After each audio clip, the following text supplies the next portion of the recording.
우리는 뉴스에 중독되어 있습니다.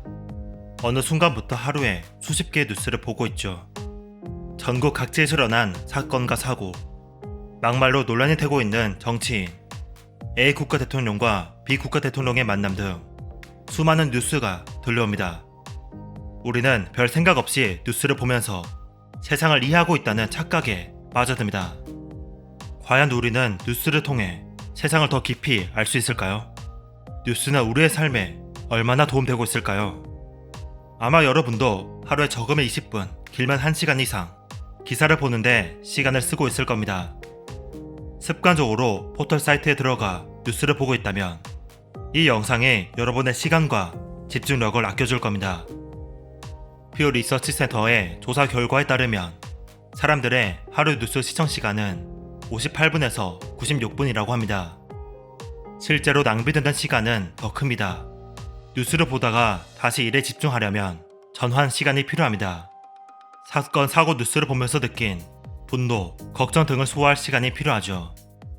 이런 저런 시간을 다 포함하면 하루에 90분, 깨어있는 시간의 12분의 1을 뉴스를 보는데 낭비합니다. 1년에 한 달을 뉴스에 쓰고 있다는 말입니다. 뉴스를 보고 있다면 당신의 1년은 11달에 불과하죠. 자, 그렇다면 뉴스를 보는 게 그만큼 가치 있는 일일까요? 뉴스 다이어트를 통해 뉴스에 대한 진실 몇 가지를 알려드리겠습니다. 우리는 어렸을 때부터 신문을 보거나 뉴스를 보는 것이 좋은 일이라 배워왔습니다. 어른들은 세상에 대해 알아야 한다고 말했죠. 하지만 우리에게 제대로 된 가치를 주는 기사는 제한적입니다.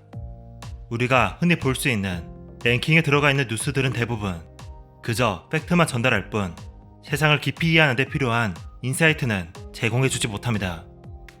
시리아 내전에 관한 사진과 뉴스 보도를 매일 소비하더라도 이에 대한 여러분의 이해도는 거의 높아지지 않습니다. 전쟁 사진, 속보를 볼수록 무슨 일이 왜 일어나고 있는지 제대로 이해할 수 없게 됩니다. 시리아 내전의 원인을 제대로 알고 싶다면 탐사 저널리즘이라 불리는 제대로 된 기사를 읽거나 책 한 권을 집어 읽어야 합니다. A4 한 장도 되지 않는 뉴스로는 오늘 시리아의 모습만 알 수 있지 원인과 전개 과정, 앞으로의 중요 과제 등은 알 수 없습니다. 한마디로 깊이가 없다는 거죠. 뉴스 다이어트는 이렇게 말합니다. 우리가 뉴스를 통해 알고 싶은 건 사건이 벌어진 원인, 다시 말해 사건이 발생한 근본적인 이유다. 하지만 안타깝게도 사건의 정확한 인과관계를 설명하는 기자는 놀라울 만큼 적다. 그들이 밝혀낸 건 상관관계에 불과하다. 언론을 비판하고 싶은 마음은 없습니다. 왜냐하면 언론의 짧은 뉴스나 자극적인 뉴스를 내걸게 만드는 건 그런 뉴스를 클릭하는 우리이기 때문입니다. 이제 사람들은 긴 글을 읽지 않습니다. 어떤 현상의 원인을 다각도로 분석한 글을 원하지 않습니다. 사람들은 A는 B 때문이라고 단순화하는 기사를 좋아하죠. 하지만 사건을 발생하는 과정은 그렇게 일차원적이지 않습니다. 수많은 변수들, 문화적, 경제적, 정치적, 외교적 변수로 인해 사건이나 현상이 일어나죠. 정말로 어떤 사건이 일어났는지 이해하고 조사하려는 기자분들의 설 자리가 없어지고 있습니다. 그분들이 몇 주, 몇 달간 조사해서 쓴 기사보다 대중들은 선전적인 헤드라인을 내세운 10개의 짧은 기사에 관심을 쏟기 때문입니다. 점점 더 많은 언론사가 뉴스 소비자 입맛에 맞는 손쉬운 뉴스를 만들어 퍼뜨리고 있습니다. 그 결과 세상을 이해하기 위해 뉴스를 소비하는 행위가 오히려 세상을 잘못 바라보게 하는 결과를 만들고 있습니다. 여기에 여러분이 공감할 만한 예시가 있습니다. 자동차 한 대가 다리 위를 지나고 있습니다. 그런데 그 다리가 무너졌습니다. 이 사건을 접한 매체들은 어디에 초점을 맞출까요? 자동차와 자동차 안에 있는 인물에게 시선을 집중할 것입니다. 그 사람이 어디에서 왔는지, 어디로 가고 있었는지, 살아있다면 이런 참사를 겪은 심정은 어떠한지, 사고 이전에는 어떻게 살았는지 등을 조명할 것이 분명하죠. 물론 사고 당사자의 운명은 비극적이지만 이 사람의 불행이 우리에게 어떤 관계가 있을까요? 아무런 관계가 없습니다.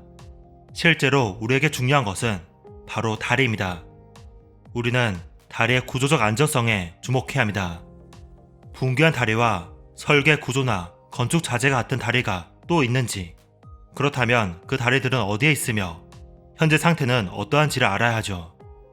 하지만 매체들은 이런 사건이 벌어지면 늘 찌그러진 자동차를 중심으로 사고를 보도합니다.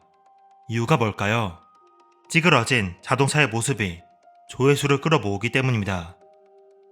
무엇보다 뉴스가 문제인 것은 우리의 집중력을 깨트리기 때문입니다. 저는 한때 일을 하다가도 수십 번씩 기사를 봤습니다. 기사를 보는 건 왠지 세상에 대해 공부하는 것 같아 딴짓하는 게 아니라 생각했습니다. 죄책감이 없었던 거죠. 뉴스 다이어트는 이렇게 이야기합니다. 오늘날 정보는 결코 부족한 자원이 아니다. 반면 집중력은 점점 더 부족해지고 고갈되고 있다. 우리는 왜 스스로의 집중력을 이렇게 무책임하게 다룰까? 건강이나 명예 또는 돈이라면 이토록 헤프게 쓰지는 않았을 것이다.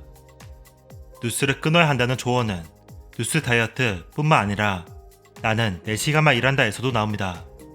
두 저자 모두 뉴스를 끊어도 주변 사람과의 대화를 통해 중요한 소식을 들을 수 있다고 말합니다. 지인을 만날 때면 뭐 새로운 소식 없나요? 라고 물어보는 거죠. 그러면 그 사람이 즐겁게 요즘 소식을 요약하여 전달해 줄 겁니다. 우리는 중요한 소식과 함께 그 사람은 세상을 어떤 방식으로 보는지 같이 알 수 있죠. 얕은 뉴스를 보는 대신 좋은 책과 장문의 기사를 읽읍시다. 세상을 올바르게 이해하게 해줄 제대로 된 콘텐츠를 가까이 합시다. 뉴스 다이어트는 탐사 저널리즘과 주관지를 추천합니다. 탐사 저널리즘은 권력을 감시하고 부정과 부패를 추적하고 사건을 깊이 있게 파악하며 언론 본연의 역할을 수행하고 있습니다. 주간지는 일주일에 중요한 소식만 모아놓기 때문에 시간을 절약하며 세상을 이해할 수 있습니다. 이것도 딱 1시간만 정해서 시간 내에 중요한 것만 읽으라고 책은 말합니다. 다큐멘터리 프로그램이나 실력 있는 작가의 책도 좋습니다. 저도 뉴스 다이어트를 읽고 나서 한 달간 뉴스를 끊고 있는데요. 경제 주간지를 하나 사서 보고 있습니다. 아직까지는 포털에 들어가고 싶은 마음이 남아있어 그럴 때면 뉴스의 제목만 보고 나오고 있습니다. 뉴스를 끊자 확실히 일에 더 잘 집중하고 있습니다. 이제 핑계를 대고 할 수 있는 딴짓이 정말로 사라졌기 때문입니다. 소음과 잡음이 사라지고 비로소 고독에 들어갈 수 있었습니다. 여러분은 어떤 방식으로 세상의 소식을 듣고 있나요? 보다 현명하게 뉴스와 기사를 보는 방법이 있다면 댓글로 알려주세요.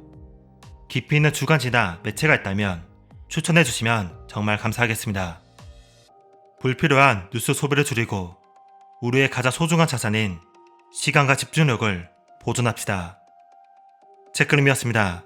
감사합니다.